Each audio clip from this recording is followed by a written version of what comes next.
जैसा कि तुम्हें पता है सोलो लेवलिंग का सीजन 2 खत्म हो चुका है, लेकिन कम्युनिटी में इसकी हाइप इतनी है कि लोग इसको खत्म होने देना ही नहीं चाहते। तो इसलिए मैंने सोचा कि क्यों ना सोलो लेवलिंग के सीजन 3 के ऊपर एक वीडियो बनाई जाए कि उसमें क्या होने वाला है। तो वीडियो बड़ी होने वाली है, कानों में ईयरफोन डाल के बैठ जाओ और मैं तुम्हें सब बताता हूँ। जीजू आइलैंड आर्क खत्म हो गया था, जिसमें तुम्हें पता होगा कि अपने सारे एस रैंक हंटर काफी ज्यादा स्ट्रगल कर रहे थे, लेकिन जैसे ही फाइट में जिन्वू आता है पूरा माहौल चेंज हो जाता है। वो चाहिन और अपने सभी एस रैंक हंटर्स को बचा लेता है एक्सेप्ट दिस हंटर। इसका नाम है बियोंगू, जो कि एस रैंक हीलर था। ये कोरिया के अंदर काफी ज्यादा इंपॉर्टेंट पर्सनैलिटी था। तो जिन्वू बियोंग के फ्यूनरल में गया होता है, जहाँ पे बहुत सारे कैमरामैन वगैरह भी होते हैं और जिन्वू से रिलेटेड बहुत सारी बातें हो रही होती हैं। जिन्वू को लेके कुछ लोगों का पॉजिटिव ओपिनियन था तो कुछ लोगों का नेगेटिव। लोग कह रहे हैं कि अगर जिन्वू ने फाइट को पहले ही ज्वाइन कर लिया होता तो शायद अभी तक कोई नहीं मरा होता। यहीं पे जिन्वू बेक से भी मिलता है, जो कि उसे थैंक यू बोलता है और फ्रैक्शन ऑफ मोमेंट के लिए उसका आई कांटेक्ट चाहिन से भी हो जाता है और उसके बाद वो ब्लश मारती है। यहाँ पर से सीन शिफ्ट होता है और जिन्वू मिस्टर गो से कह रहा होता है कि मुझे खुद की गिल्ड बनानी है। जब इन लोगों की कन्वर्सेशन हो रही होती है तो मिस्टर गो ये भी बताते हैं कि वो एंट वाली रेड खत्म होने के बाद कुछ ए रैंक और बी रैंक हंटर्स वहाँ पे गए थे स्टोन्स वगैरह कलेक्ट करने के लिए, लेकिन वो लोग वहाँ पे अनकॉन्शियस हो गए। जब जिन्वू वहाँ से जा रहा होता है तो वो एक बंदे से मिलता है जिसका नाम होता है एडम व्हाइट, जो कि फेडरल ब्यूरो ऑफ हंटर्स में काम करता है और वो कहता है कि मैं आपको ऐसी इन्फॉर्मेशन देना चाहता हूँ जो आपको कोई और नहीं दे सकता। वो जिन्वू को लेके जाता है और उसको मिलाता है माइकल कॉनर से, जो कि फेडरल ब्यूरो ऑफ हंटर्स का डिप्टी डायरेक्टर है। तो माइकल जिन्वू को मिस सेलनर से बुलाता है, जो कि एक अपग्रेडर होती है। अपग्रेडर बेसिकली वो पर्सन है जो किसी की भी पावर या एबिलिटीज को एनहेंस कर सकता है। जैसे ही मिस सेलनर जिन्वू का हाथ पकड़ती है, उन्हें कुछ तो ऐसा दिखता है जो उसे नहीं देखना चाहिए था। वो चीज देखने के बाद उसकी हालत खराब हो जाती है। It was complete infinite darkness. और वो ये भी बताती है कि जिन्वू के पावर्स की कोई लिमिट्स ही नहीं है। वहीं दूसरी तरफ मिस्टर गो बियोंग के सैक्रिफाइस को लेकर थोड़ा सैड होते हैं। तभी मिस्टर गो को एक कॉल आता है जिसमें पता चलता है कि एक बी रैंक डंजन रोड के बीच में खुल गया है। जब मिस्टर गो उसकी लोकेशन पूछते हैं तो उस डंजन की लोकेशन उस लोकेशन के पास में होती है जहाँ पे जिन्वू ने अपनी गिल्ड के लिए नया ऑफिस बनाया है। वहीं दूसरी तरफ सीन आता है जिन्वू पे, जो कि अपनी कार में बैठा होता है और सोच रहा होता है कि मिस सेलनर ने उसके अंदर ऐसा क्या देखा कि उनकी हालत खराब हो गई। तभी उसको मिस्टर गो का कॉल आता है, जो कि उसे बताता है कि एक बी रैंक डंजन खुल गया है, उसको ठिकाने लगा दो। परमिशन की जरूरत नहीं है, मैं चेयरमैन हूँ, मैं सब देख लूंगा। जिन्वू जैसे ही उस डंजन के अंदर घुसता है वो डंजन एक रेड डंजन में तब्दील हो जाता है। रेड डंजन बेसिकली वो डंजन होता है जो दिखने में तो कम रैंक का होता है, लाइक सी या फिर डी, लेकिन उसके अंदर घुसने के बाद उसकी रैंक बढ़ जाती है, लाइक ए या फिर एस। जिन्वू उसके अंदर घुस जाता है और उसे पता चल जाता है कि ये तो एक रेड डंजन था और अपना जिन्वू तो जिन्वू है, उसे कोई फर्क नहीं पड़ता कि डंजन की रैंक क्या है, वो सबको पेलेगा। वो कहता है कि उसे ज्यादा टाइम नहीं लगेगा, वो इस काम को एक दिन में ही खत्म कर देगा। जिन्वू अपनी शैडो आर्मी को समन करता है और फाइट शुरू हो जाती है और तुम्हें बहुत अच्छे से पता है कि कौन किसको मारेगा। Bro is just farming the aura.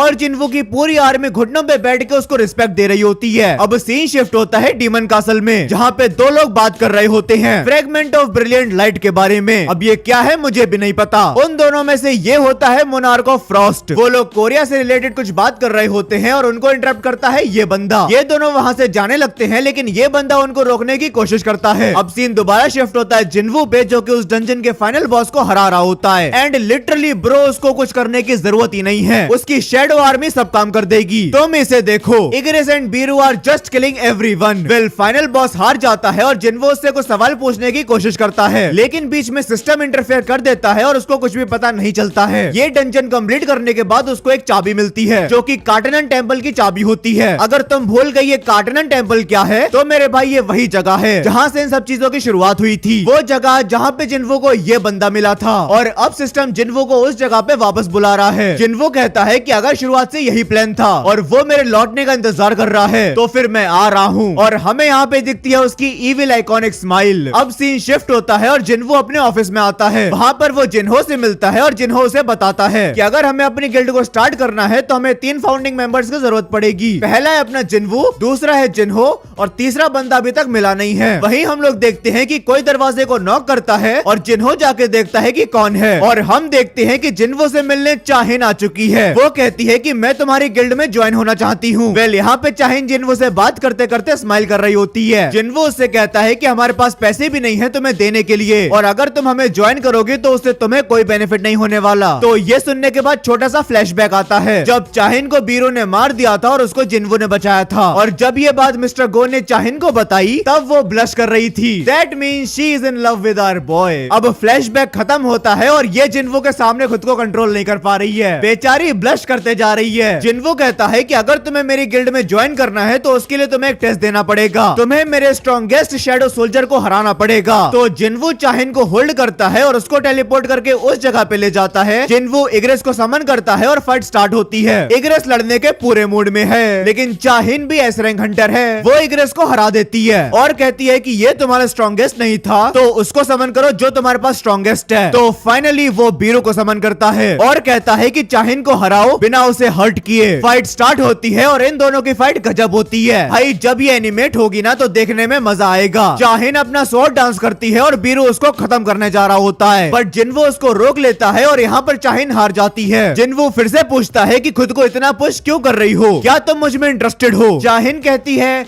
Yes. वहीं अब सीन शिफ्ट होता है मिस सेलनर पे, जो कि फेडरल ब्यूरो ऑफ हंटर्स के डायरेक्टर को जिन्वो के बारे में बता रही होती है। वो बताती है कि उसके पावर की कोई लिमिट्स ही नहीं है। तो वो डायरेक्टर कहता है कि हमें जिन्वो को अपनी साइड करना ही पड़ेगा, ऐसे नहीं कर सकते तो कुछ और करना पड़ेगा। वेल इन लोगों का प्लान था ये मिस सेलनर की हेल्प से जिन्वो की पावर को एनहेंस करेंगे और वो और भी ज्यादा पावर की तलाश में इन लोगों को ज्वाइन कर लेगा। लेकिन अब जो कि मिस सेलनर उसकी पावर को एनहेंस नहीं कर सकती तो अब उन्हें कोई और तरीका निकालना पड़ेगा। वेल यहाँ पे हम लोग को बताया जाता है फर्स्ट एस रैंक डंजन के बारे में, जिसको सिर्फ 5 लोगों ने सरवाइव किया था और जिनने सरवाइव किया था उनको नेशनल लेवल हंटर बना दिया गया। उस एस रैंक डंजन का बॉस था एक ड्रैगन जिसका नाम था कामिश, और ये फेडरल ब्यूरो ऑफ हंटर्स का डायरेक्टर उसी ड्रैगन कामिश के स्केलेटन के पास आया होता है, जहाँ पे एक स्टोन भी होता है जो कि ड्रैगन कामिश का होता है और वो बहुत पावरफुल होता है। अब दोबारा सीन शिफ्ट होता है अपने जिन्वो पे, जो कि खुद को शीशे में देख के सोच रहा होता है कि क्या मैं सच में इतना सुंदर हो गया हूँ। तो वो जाके अपनी बहन से पूछता है। वेल इन लोगों की बातें होती हैं और उसकी बहन जिन्वो की गिल्ड के लिए एक नाम देती है जो कि होता है आजिन गिल्ड। अब सीन दोबारा शिफ्ट होता है चाहिन पे, जो कि जिन्वो के बारे में सोच के ब्लश कर रही होती है। वो सोच रही होती है कि मैंने उसको सच में कन्फेस कर दिया, उसने मेरी जान बचाई तो ऑफ कोर्स मैं उसमें इंटरेस्टेड होंगी। तभी उसको रियलाइज होता है कि एक्चुअली उसको ब्योंग ने हिल किया था। जब ब्योंग चाहिन को हिल कर रहा था तो ब्योंग ने उससे कहा था कि जिन्वो को बताओ कि वो अपनी पावर से केयरफुल रहे। अब सीन आता है इन लोगों पे। ये लोग बेसिकली नाइट गिल्ड के मेंबर्स हैं और इनको एक ए रैंक डंजन को क्लियर करना था, जिसकी हेल्प के लिए ये लोग जिन्वो के पास आए होते हैं। जिन्वो हाँ कर देता है और अगले दिन वो इनके साथ चला जाता है। वहीं दूसरी तरफ हम देखते हैं कि एक डंजन और ओपन हो चुका है, जो कि एक स्कूल में ओपन हुआ है और उस डंजन से एक मॉन्स्टर बाहर आता है जो कि एक पर्सन की मुंडी पकड़ के उसको मार देता है। और मैं तुम्हें बताऊं ये वही स्कूल है जिसमें जिन्हा पढ़ती है, जिन्वो की बहन। और वो जो मॉन्स्टर्स जो उस डंजन गेट से बाहर निकले थे वो अब जिन्हा को मारने जा रहे हैं, लेकिन बीच में जिन्वो के शैडो सोल्जर्स आ जाते हैं जो कि जिन्हा को बचा लेते हैं। वहीं दूसरी तरफ हम देखते हैं कि जिन्वो उन लोगों के साथ रेड पे गया होता है और वहाँ पे उसको सिग्नल मिलता है शैडो सोल्जर्स के थ्रू कि उसकी बहन खतरे में है। तो वो बीरू को इन लोगों के साथ छोड़ देता है इनकी हेल्प करने के लिए और खुद जाता है जिन्हा को बचाने। वहीं हम देखते हैं कि वो शैडो सोल्जर्स अभी भी उन लोगों से फाइट कर रहे होते हैं। उन मॉन्स्टर्स का बॉस जिन्हा की मुंडी पकड़ लेता है और वो उसको मारने वाला होता है, लेकिन तब तक वहाँ पे जिन्वो आ जाता है और वो उसको बचा लेता है। और यहाँ पर एंटर करते ही bro is again farming the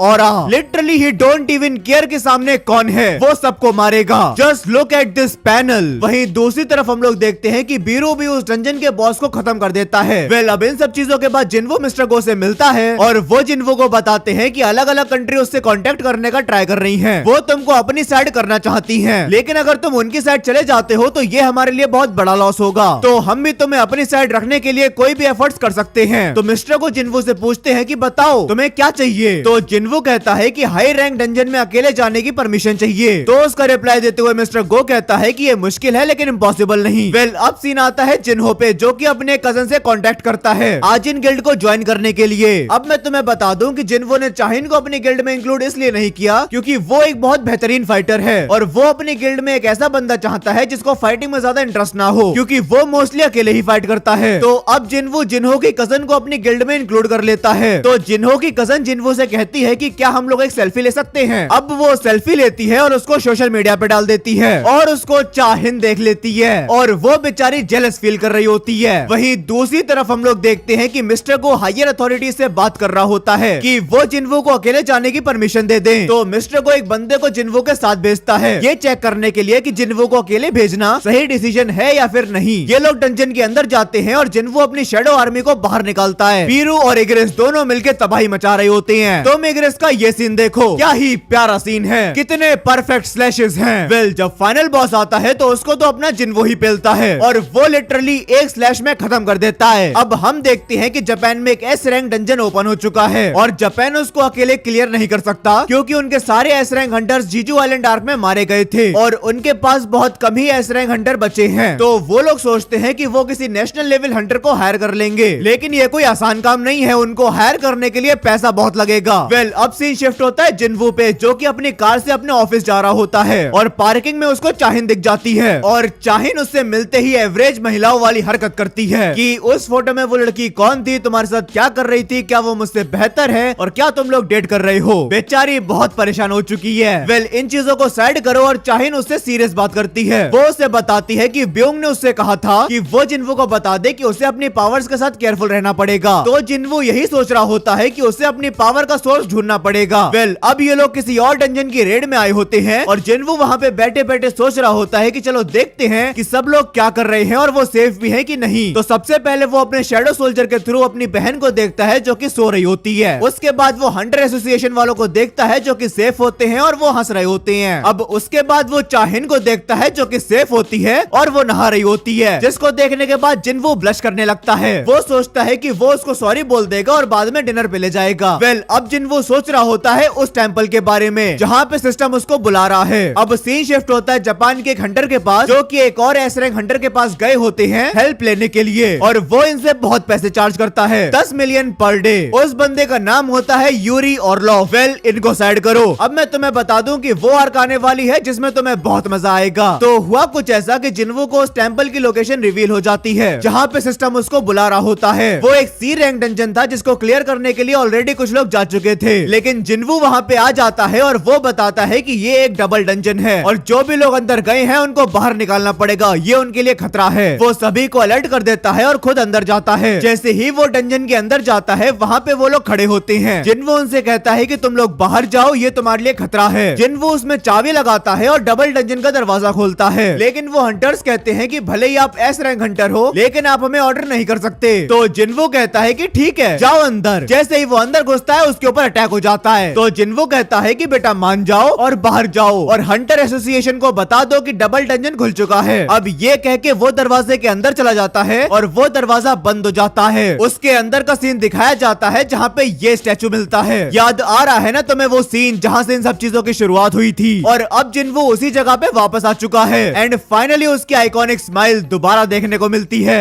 इसके बाद तो तुम्हें बस मजा ही आने वाला है। जिन्वो उससे पूछता है कि तुम हो कौन, क्या तुम एक मैजिक बीस्ट हो? तो वो कहता है कि तुम गलत सवाल पूछ रहे हो। ये पूछने के बजाय कि मैं कौन हूँ तुम्हें ये पूछना चाहिए कि तुम कौन हो। वो कहता है कि आज तुम्हारा फाइनल टेस्ट होने वाला है, अगर तुम इसके एंड तक अपने फीट्स पे खड़े रहते हो तो मैं तुम्हारे सारे सवालों का जवाब दूंगा। तो यहाँ पे फाइट स्टार्ट होती है और रूल सेट कर दिए जाते हैं। जिन्वो अपना कोई भी सोल्जर यूज नहीं कर सकता और तो और वो कोई भी हीलिंग पोशन का भी इस्तेमाल नहीं कर सकता। तो इसका मतलब जिन्वो इस फाइट में अकेले फाइट करेगा। वो हार भी सकता है और मर भी सकता है और वो यहाँ से बाहर भी नहीं निकल सकता जब तक वो टेस्ट क्लियर नहीं हो जाता। वेल ये सारे स्टैचूज पे अटैक करने लगते हैं और वो अकेले ही सबको पेल देता है। ये बड़ा वाला स्टैचू तो उसको कुचलने की कोशिश कर रहा होता है, लेकिन जिन्वो डॉज करके उसके ऊपर स्लैशेस मारता है और उससे उसको घंटा फर्क नहीं पड़ता। फिर अपना जिन्वो उसके मुंह पे मुक्का मारता है और उसकी हालत खराब हो जाती है। वो आके जमीन पे गिर जाता है। वो सभी स्टैचू को खत्म कर देता है और अब बस ये बचता है। ये कहता है कि I am your final test और अब यहाँ पे एक नया रूल आ जाता है। 10 मिनट के अंदर जिन्वो को इस बंदे को मारना पड़ेगा वरना जिन्वो के दिल की धड़कन बंद हो जाएगी और वो वही मर जाएगा। जिन्वो उससे पूछता है कि तुम कौन हो? तो वो कहता है कि मैं तुम्हारे सिस्टम का आर्किटेक्ट हूँ और इसी के साथ इनकी फाइट स्टार्ट हो जाती है और बहुत टाइम बाद हो रहा है कि बंदा पीटने के साथ साथ पिट भी रहा है। बंदे के तो खून आ चुका है and look at this panel. ऐसा लग रहा है कि बस ये सबको मार ही देगा। वो अपने सारे वेपन से जिन्वो पे अटैक करता है और जिन्वो सबको डॉज कर लेता है। सिर्फ 3 से 3.5 मिनट बचे हैं और जिन्वो को उसे मारना पड़ेगा वरना वो ही मर जाएगा। तो जिन्वो उसके पहले सारे हाथ काटना स्टार्ट करता है और फिर 2 मिनट 11 सेकंड पे वो उसको हरा देता है। और अब बारी है सवाल जवाब की। तो जिन्वो के सिस्टम पे उसे एक नोटिफिकेशन आती है। जिन्वो उसको एक्सेप्ट कर लेता है जिसकी वजह से सारी मेमोरीज उसके अंदर आ रही होती हैं। उसे पता चलता है एक बंदे के बारे में जो कि मोनार्क ऑफ शैडो है और उसका नाम है एशबॉर्न। अब जो आर्किटेक्ट है उसी ने सिस्टम को क्रिएट किया था एक परफेक्ट वेसल बनाने के लिए, मोनार्क ऑफ शैडो के लिए। तो आर्किटेक्ट जिन्वो की बॉडी को एशबॉर्न को दे रहा होता है लेकिन उसको बचाने के लिए चाहिन आ जाती है और चाहिन के साथ में ये ये बंदा भी आ जाता है जो कि एस रैंक हंटर है। आर्किटेक्ट उस पे अटैक करता है और वो लोग उससे फाइट करते हैं, लेकिन उन लोगों के अटैक कुछ भी काम नहीं आ रहे होते हैं। उनके पास कोई ऑप्शन नहीं होता एक्सेप्ट जिन्वो को उठाने के, लेकिन आर्किटेक्ट उन्हें ऐसा करने नहीं देगा। वहीं हम लोग देखते हैं कि वो चाहिन को बुरी तरीके से इंजर्ड कर देता है और फिर वो देखता है कि चाहिन के पास से एक शैडो सोल्जर निकल रहा है। उसको देखने के बाद वो चाहिन से पूछता है कि तुम्हारा उससे क्या रिलेशन है, तो वो कहती है कि ही इज माई फ्रेंड। तो आर्किटेक्ट कहता है कि आज तुम्हारे सारे ह्यूमन फ्रेंड्स यही मरेंगे। तभी उसके ऊपर एक अटैक होता है जो अटैक जिन्वो ने किया होता है। वेल, जिन्वो की बॉडी में ऐशबॉर्न तो नहीं होता, खुद जिन्वो होता है और उसको एक और पावर मिल जाती है ब्लैक हार्ट की। वो आर्किटेक्ट को मारने जा रहा होता है, लेकिन आर्किटेक्ट उसे बताता है कि इस सिस्टम को मैंने बनाया है, अगर तुम मुझे मार दोगे तो तुम दोबारा से ई रैंक हंटर बन जाओगे। वेल, जिन्वो कहता है कि क्रिएटर के खत्म होने से उसके क्रिएशंस खत्म नहीं हो जाते, तो वो सिस्टम के एडमिनिस्ट्रेटर का एक्सेस डिनाई कर देता है और आर्किटेक्ट को पता चल जाता है कि उसके साथ धोखा हुआ है। लेकिन अब कोई फायदा नहीं है क्योंकि जिन्वो आर्किटेक्ट को मार देता है। और इसी के साथ आज की वीडियो एंड करते हैं। इसके आगे भी काफी सारी स्टोरी है, अगर तुम चाहते हो कि मैं इसका पार्ट 2 बनाऊं तो तुम मुझे कमेंट्स में बता देना, मैं जरूर बना दूंगा। तो चलो गाइस, आज के लिए बस इतना ही। आई होप तुम्हें वीडियो पसंद आई होगी। अगर तुम्हें वीडियो पसंद आई हो तो वीडियो को लाइक कर देना और अगर तुम इस चैनल पे नए हो तो सब्सक्राइब भी कर देना। तुम मुझे इंस्टाग्राम पे भी फॉलो कर सकते हो, link in the description box. तो चलो गाइस, मिलते हैं नेक्स्ट वीडियो में, तब तक के लिए सायोनारा।